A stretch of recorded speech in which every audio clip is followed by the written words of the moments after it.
Guys, ituturo ko kamot amon ref nga waray sulod. So, adi man guys, adi hiya, itong giniinom na drinks at akon pa adis. No sugar, no carbs, tapos no calories. Ayan, it iya flavor lemon. Pero guys, ito pinaka the best ko nga. Itong favorite ko talaga. Inihiya nga orange na no sugar. Man guys. Ito iya giniinom hiyap ta ako Mr. Ayan, light hiya. Waray gipit niya, no sugar, tapos no calories. Tapos guys, gin-check ito niya. It iya blood sugar after 2 hours. There na spike it iya sugar, guys. So, nainom ni amat kayo ng mga erimnon.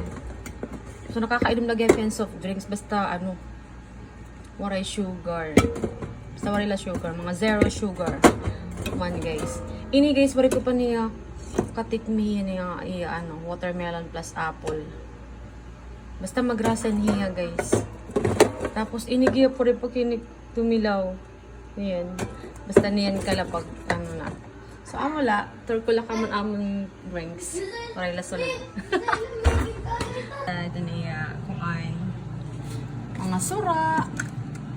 Tapos nagima akong juice na kuan gyapon ini low carb, maray hini sugar.